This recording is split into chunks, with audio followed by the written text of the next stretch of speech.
Lisa here. I hope you're all doing really well. It is the 24th. I've just finished work, so I thought I would come on and do an upload for you. So this is more of a kind of stitchy progress upload in terms of what I've been doing for the last few weeks, and despite all of the busyness and the madness, I have managed to do a little bit of stitching, which is good. There's not loads and loads of progress, but nonetheless I thought I would share it with you. But before I do that, I just want to say a massive thank you for everybody who has supported me with the bike ride. And I'm sure most of you already know this, that through the organisation I work for, we're doing a fundraising bike ride. And it's more than that. Normally we would go to Paris and ride to London, but because of COVID, obviously we're restricted to our UK beautiful countryside that we have here, and we're doing it in North Wales. But it's a massive global initiative that the company sets up every year, and it happens in Asia, it happens in America, and it's basically a coast to coast in America, and in Europe it's a country to country. And obviously traditionally we would pick up the baton, so to speak, from the Paris team in France and then continue the journey across, and it finishes in the UK. But we are riding in the beautiful hilly North Wales. And obviously in terms of raising funds and money towards this, my kind of fundraising has been around the beautiful hobby that we have, that is cross stitch and all things associated. And I've kind of used my Etsy store as a vehicle of creating some beautiful items for you to buy, and many of you have gone on there and bought stuff from me. But I'll talk a little bit about that later.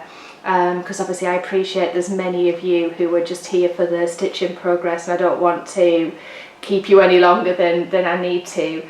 But we have the route, it's just come down today, the route that we'll be riding. Oh, it's just as well I've got just over 3 weeks of training left. Oh my giddy aunt, am I going to have to get some climbing in. I knew it was going to be hilly, but it's obscene. I'll show you it later after we've done the stitching stuff. So let me do that first, and then I've got quite a bit to tell you on the other side of stuff as well. But without further ado, we'll start the progress report in terms of where I am. So I thought I would kick off with the Mirabilia that I've worked on. So as you know, for a little while I have been stitching Mirabilia's Royal Games 1, and yes, it's coming on. I mean, could it be further on than it is? Well, everything could. Let me just grab this for you. So in terms of the Queen of Hearts, she's pretty much finished. I would say that that section is pretty much finished. Now, I am aware that the sun's about, because it's the end of the day, so I'm hoping it doesn't hit the work too much. If I can angle it slightly, it might not catch the sun. But as you can see, I've managed to get in all of the border of the playing card and finish the beading on her, all bar one bit colour bead, which I'm sure I can find something that looks the same as in my in my jewellery beadie cupboard, because I'm not going to go out and buy a packet of Mill Hills for the sake of 6 Mill Hill beads for this. So I'll definitely be able to find something that's like a cerise pinky red in there, I've no doubt. So she's coming on an absolute treat. Just the back stitching to do on her, then I can move on to, what is this one? She's a Queen of Spades on the bottom. Now the only thing that I'm disappointed with on this, and you're not going to be able to see, but the beads on her crown are too big. So they're 8/0, not 15/0 seed beads, which is really annoying. And what I did was, I can't quite remember where I ordered the pattern and the floss and bits and bobs from, but it was one of those where I put the pattern in my basket, and then all of the floss list came up and all of the Mill Hill beads came up, and I thought, all right, I'll just hit and put everything in the basket, being the lazy person I am, and not sort of picking through and seeing what floss I already had, you know.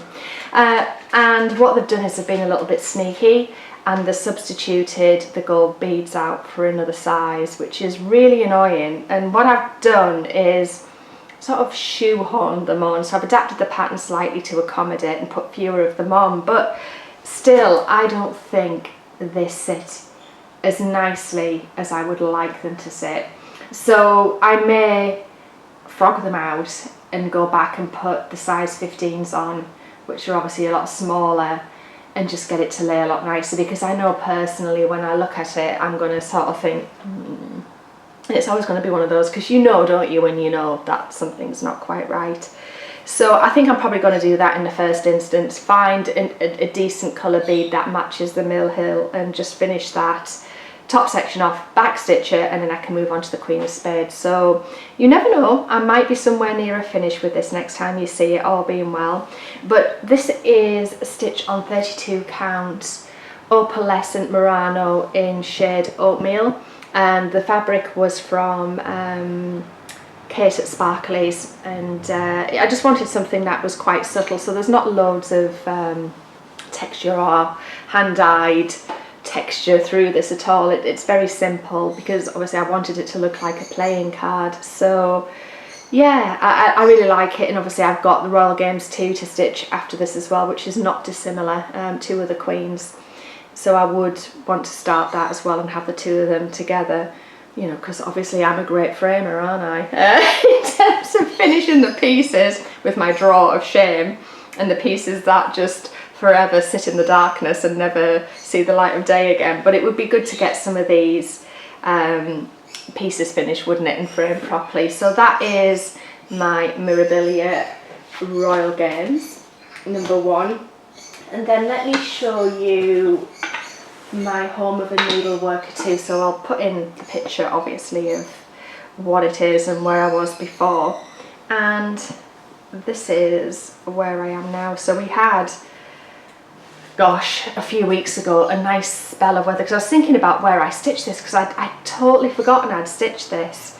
And I'm thinking, I can't even remember the fact I picked that up, but clearly there's progress. But we had a nice weekend once. The UK summer's just been a complete washout. August has been horrible, and trust me, I know, because I've been on the bike in the wet on the weekend, and I will tell you about that later. But yeah, so previously when you saw this one, I was sort of, I'd done that part of the, let me move it in a bit, I'd done that part, and then over the nice couple of days that we got, I did sit out and stitch this little section here. So I've got all of Needleworker done, I've got over this little cute floss bob in there, which I'm hoping you can see, because I'm obviously conscious of the sun. And then obviously I'll just work up the rest of the details that are there. So that again is, it's going on really nicely, and things like this are just like a really simple stitch, because as you know, I like a lot of the mirrors, the heaven and earth full coverage pieces. So just to have something a little bit more simple on the Q snap or on the frame, it's just nice. It's just one of those where you can sit and watch a bit of telly and zone out and stitch, and I do enjoy it for that. Now the other one, which is very similar, and I did think I'd made more progress on this, I was a little bit disappointed, and I ummed and ahed about whether I should show it because there is so little, but every stitch counts, doesn't it? That's kind of what I'm saying. Is my Autumn at Hawker and Hollow. So obviously here's the usual picture of what it will look like eventually, and where I was last time. So I didn't realise that I had started on the 7th block. I'm just aware there's a wasp in here. Oh god, they're a nuisance. I've got the doors open because it's so hot. Bear with me, I'm going to have to stop because Daisy takes things out of the air that are flying, and I'm always rude, she gets stung. I'll be right back. It's gone. I got rid of it. Oh my goodness, they're a nightmare. We've got so many wasps around. And I was just saying, Daisy is like the champion flycatcher.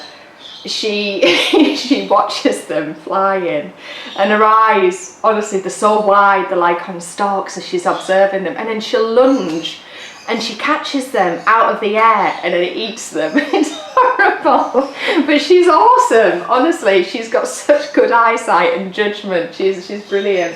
But I'm always very careful around her with bees and wasps in particular, because I know wasps, obviously they're vicious, and I don't want to get stung. But back to Autumn at Hawker and Hollow. I was saying I didn't think I'd started the 7th block, but I had. So I'm going to flip the top part over, and that is what I've done. So really I had quite a lot of this done last time, but I've sort of filled in a bit of the house, so to me that justifies a show. So that is what I've done on my Autumn at Hawker and Hollow, and this is a monster. I mean, I'm going to stand up and show you this. This will be, I reckon, about 4 foot tall when I've finished, and it just goes on and on and on and on and on for miles, doesn't it? And then there's another 4 rows off the bottom of that as well. It's just a monster, but it's a lovely monster. And as you know, for those who followed me for a long time, I'm stitching this in the Call for MPI silks, which have been lovely to stitch with. It's like stitching with butter. Really, really nice. And the colouring on this, oh, it's just lovely. And I suppose really you could have maybe achieved something similar with the DMC. Maybe, I don't know, it's just the colour saturation in the MPI silks is just beautiful. It really is like that very, I'm trying to think of the word, but just like muted autumn shade. And it does have one thread gatherer colour in this as well, which is, oh, I can't remember, it's rusty something or other, it's gone out of my head, but it does have one thread gatherer, sort of variegated silk in there as well. But yeah, it's lovely, and the fabric is, what is this? It's 40 count vintage country mocha, and I got this from so-and-so years ago when I started this, and it's just like a printed, like variegated, sort of almost hand-dyed effect background on it. It's nice, it's totally pretty much plain on the back, and I do like it because obviously it lands and adds to it, and then I've stitched it 1/2, so it becomes 20 count just to conserve the amount of MPI silk, because I really didn't want to be stitching that 2/2 because of the expense. I mean, as you know, they're ridiculously expensive. And I do have another Hawker and Hollow piece. I've got the Halloween one, which is amazing, but I can categorically tell you now I will not be doing MPI silks for that. I might use them up if there's any colours that I have here that go in there. I'll finish the MPIs and then I'll be on to the DMC. I'll not be stitching another one in the silks. Gosh, it was expensive. Nice to do, but I don't think it's that necessary or would make that much of a difference that I would feel the loss of not doing it. I do like DMC. And then the final 2 pieces I have are my 2 Heaven and Earth designs, and I'm very conscious of the fact that I haven't worked on my Steam Heart Heaven and Earth in a long time, and it was whilst I was raking all of this out of the craft room just now, I saw it and I was like, oh my goodness, I really must get that back on the frame. It's terrible that I've not stitched it in ages, so I feel really bad for not having that one out. So I'm going to put the one I'm going to show you next away for now and focus more time on my Steam Heart beautiful Chris Ortega piece, which I'll put a little picture in of if you have not seen this and it's your first time visiting. But the one I'm going to show you now is stitched on 18 count Aida. I'm stitching it 2/1. It is a mini version, so that is the word I'm after, isn't it? Oh, I think it's the word I'm after.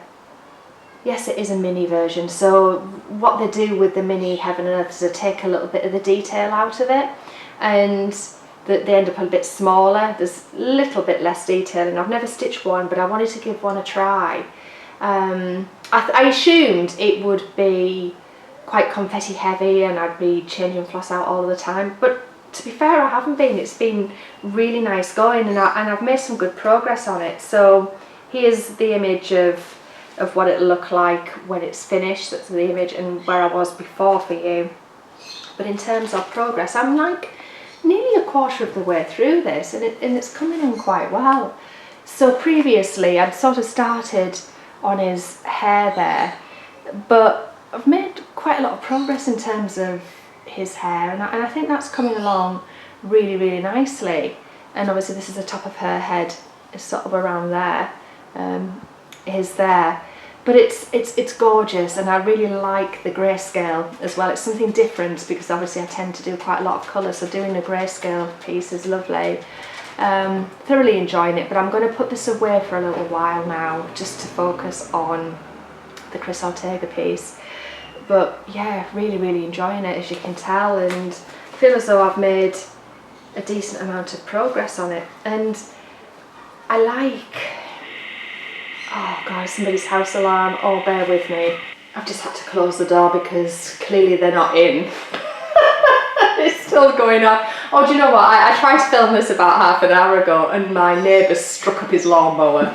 I'm just like, oh, for heaven's sake, guys. Like, we get one decent day of sunshine and everything goes mad. But yeah, no, it's going to be really warm in here now. Now I shut that door. So you might be able to still hear it in the background though, because they're deafening, and they make me laugh because look at us all run to defend and chase the burglars away. All the house alarms do is just annoy the neighbours. Nobody cares, do they? It's terrible. But my final piece to show you is my other Heaven and Earth design, which is my Lisa Parker. It is Rise of the Witches, and I'll put in a picture of where I was prior and what it looked like when it's finished. And this was what I was working on when I did my Stitch With Me recently. I think I uploaded that last week at some point, didn't I? So I have made some decent progress on this. So this is the part I was stitching when we were chatting last week, and I'd already stitched quite a chunk of the cat's ears and top of its head, and that is stitching up really nice. So this is a story keep version. I have stitched a story keep before, so I did Simply Meant to Be, which is on the living room wall. It's one I did get framed. And I've done an ornament before, a Heaven and Earth, which was my reindeer, my Christmas reindeer. So there's 2 heads I've got finished in that time. But this one is coming together really nice, and again, I'm more than 20% through this. So quite blocky in terms of colour, which is good. And I mean, most of the detail is in the cat, but this background is stitched up really quickly. So I'm going to keep this out and on the move, as well as the Chris Ortega Steam Heart over the next month or so. I mean, I don't know, hand on heart, how much stitchy progress I'm going to get in over the next few weeks because of the ride and, you know, the intensive training, and obviously the Etsy store, which I will tell you a little bit more about in a moment. But, you know, the intentions are that I will try and do some of this for a bit of respite, and work is insanely busy. I have knocked the coaching course on the head for now because I just don't have the capacity to do it, and I was telling you a little bit about that last time. But I want to get those Heaven and Earths out. I wouldn't mind doing a bit of work on my mirror Persephone, continue with that Royal Games mirror, and then we'll see what happens with Autumn at Hawker and Holler. But I would like to get on with Home of a Needleworker too a little bit as well, and see how I can progress those pieces along over the next few weeks. But yeah, I was going to tell you a little bit more about the ride. So I've got some pictures. So last week we did the safety clinic with one of the instructors. So he flew over from Czechoslovakia. He hasn't been our coach. We've got an Austrian coach, which I will tell you more about as we go on. But this chap again is ex-pro cyclist. He actually commentates for Eurosport for Czechoslovakia, and he's also a journalist as well as Martin. So I'll put in a couple of pictures I have. You know, we didn't take that many because the day we were over in Chester, it chucked it down. In fact, all of my outdoor training last week was in the rain. So we did the ride in Chester, the safety clinic, in the rain, and then I rode over the weekend, Saturday and Sunday. I can't remember which way around it was. One was a 50 mile and one was a 60 mile. Yeah, 50 on a Saturday and 60 on a Sunday. Sunday was very wet, but Saturday it was lashing down with rain. It was that bad I did almost abandon, but I thought no, because I need to get the miles in. I do need to get the miles in. And honestly, I'll put a picture in of me stood on the doorstep and you can see me dripping. Still smiling, but dripping with water. And honestly, I stripped off. I didn't go upstairs with all of the wet gear, and I stripped off in the utility to put everything in the wash. And I ran out my riding kit into the sink. I was that waterlogged. I'd just soaked up everything, and I had waterproofs on. Nothing in that rain was ever going to be waterproof. I could feel the water moving between my toes and my cycling shoes, and I had overshoes on as well, which were supposed to be weatherproof or waterproof, and clearly weren't. But it was a monsoon, in all fairness, I'm not going to lie. So I was going to do a bit of, sort of filming of the rides. But with it being that wet, honestly, it was a miserable affair, and to be honest, I just wanted to get it done and get back.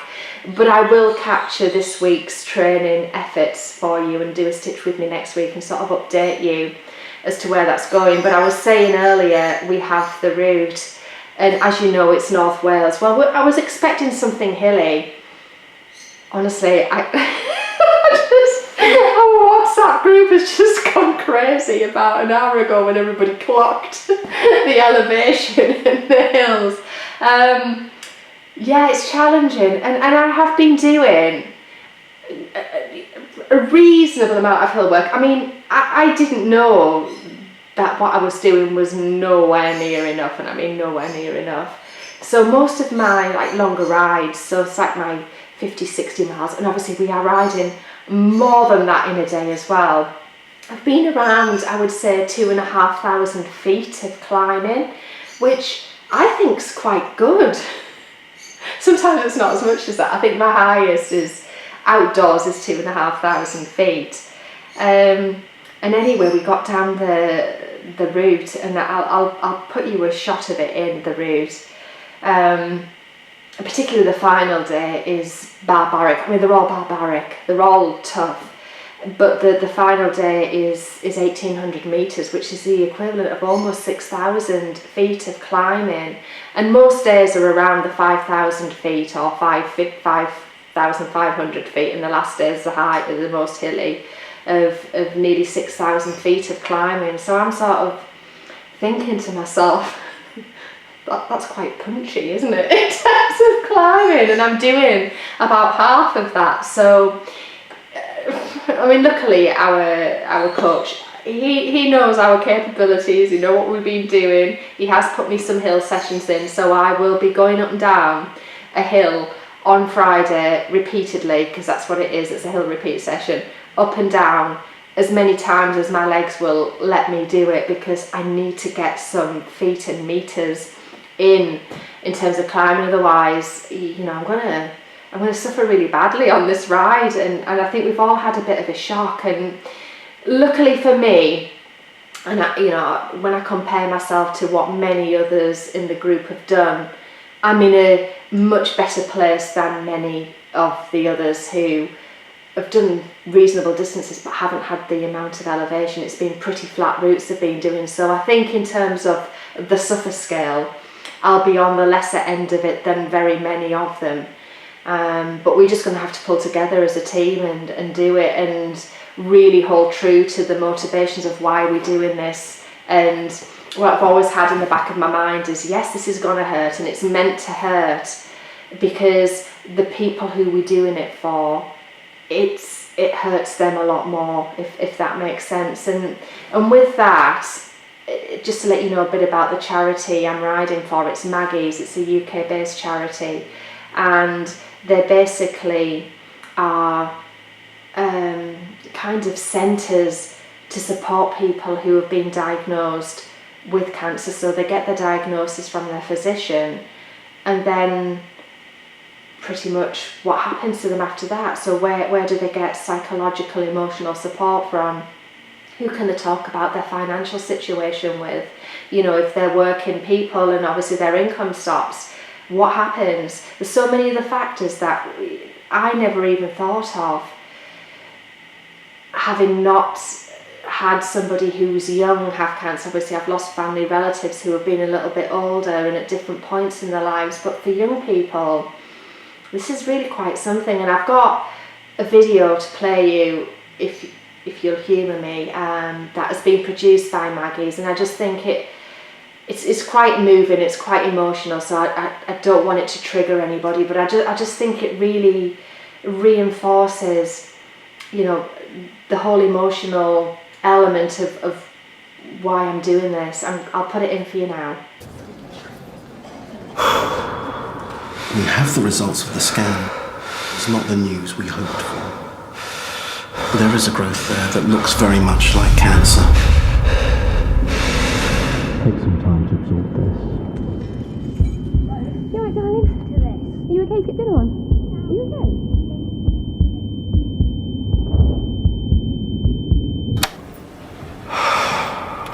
Hello.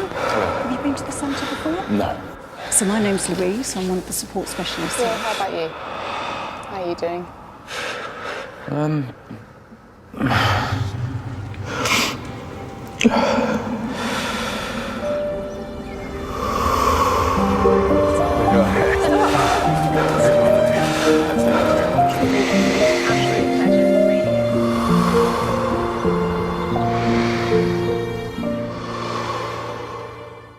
Yeah, it's quite something, isn't it? I mean, every time I watch that, I get goosebumps. Like, genuinely, it just blows me away. But that's the organisation that I'm doing this for. So obviously, you know, it's over 3 days in September, the 17th, 18th and 19th. Roughly 300 miles over 3 days with a lot of hill climbing. And there's a group of, I believe there's about 12 of us. We've had a couple drop out, which is a shame, but obviously for their own reasons, which is one of those things. But whatever money we all raise, our organisation will double it for us. So I've got an individual target of 2,700. I'm well on the way now, and obviously at the end of this I will let you know what we've raised as a community. But that being said, obviously, in terms of the fundraising that I'm doing, it's linked to what we do. So it's linked to cross stitch, and it's through my Etsy store. So if you haven't seen my previous stitch with me, just to give you a bit of an idea, my dad created an image for me. He's an artist and he drew me something out. I'll put a picture in of that for you, and I've turned that into a cross stitch pattern through Pick-to-Pat and uploaded it. So it is a full coverage piece, so it's more full coverage. So I appreciate not everybody's a full coverage person, but if you really like the image and you didn't want to stitch something on that scale, I've created a needle minder for you as well, and I'll show you those in a minute of the same image. And sort of linking into patterns, one of my lovely subscribers, Hayley, reached out to me after my stitch with me last week and so kindly created 2 beautiful cross stitch patterns for me, and is selling them via her website, which is a stitching cabin. So I'm going to link her website below. Here are the 2 images for you to have a look at now.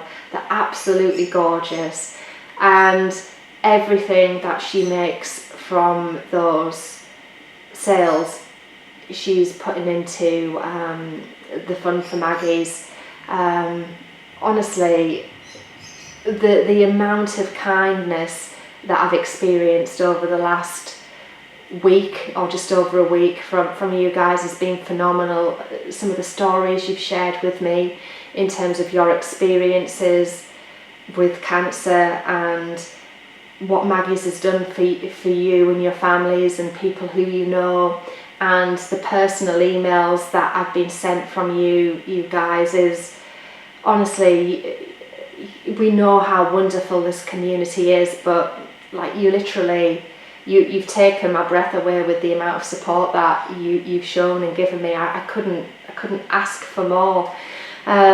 Genuinely, you are truly amazing individuals, and I've got the link to my Etsy store below for you.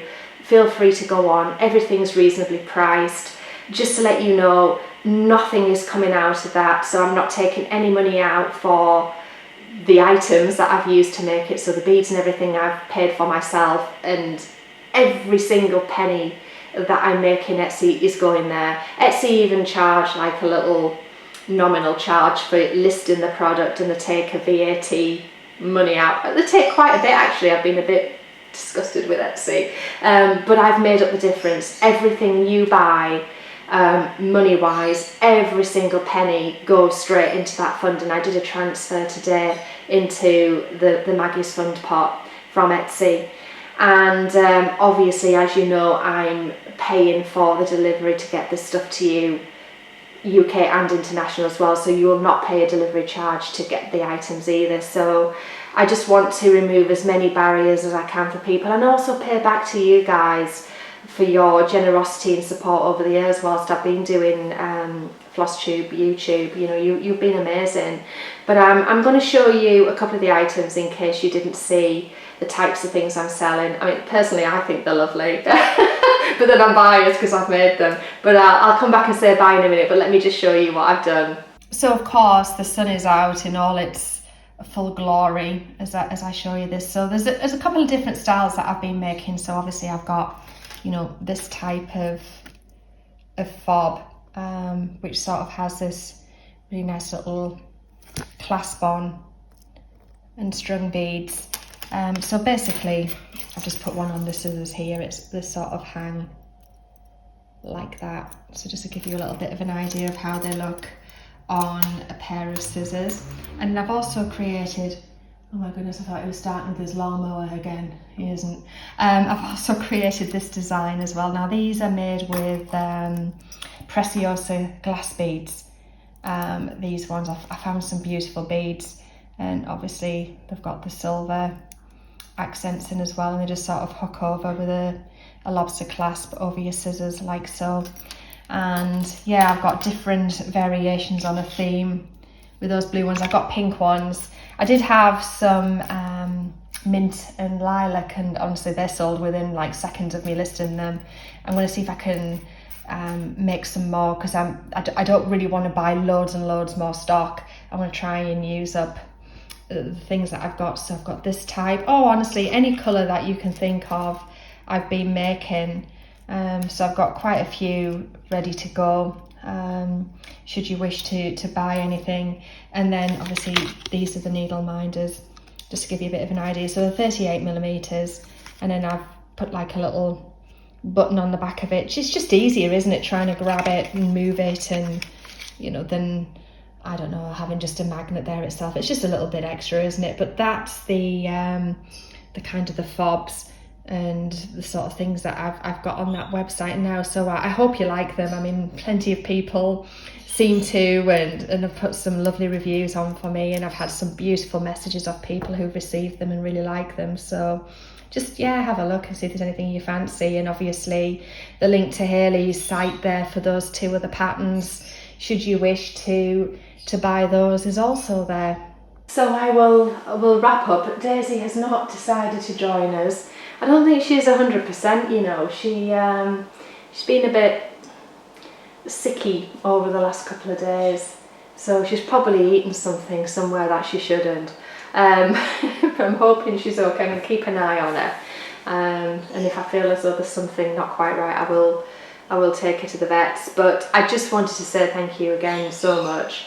I will, as I said, I'll capture my training activities for you over the coming days, and then I'll come back and do a stitch with me, and work on one of these projects with you, and just give you a general update as to where I am and kind of the sentiments around the ride and how the fundraising is going. So yeah, I hope you've enjoyed more of an instalment of the the epic bike ride that it is, and catching up with the stitchy progress. As I said, I don't know how much I'm going to get done over the next few weeks, but when this is all over, I will be attacking this with a vengeance, because I've got so many things. I was in my craft room the other day, and you know, when you're sort of going through my stitchy drawers, and I'm like, oh my god, I want to start that and that and that, and oh, honestly, it's just finding time to do it at the minute, and I do miss sitting there and doing it. But anyway, enough. I'm going to disappear now and get something to eat,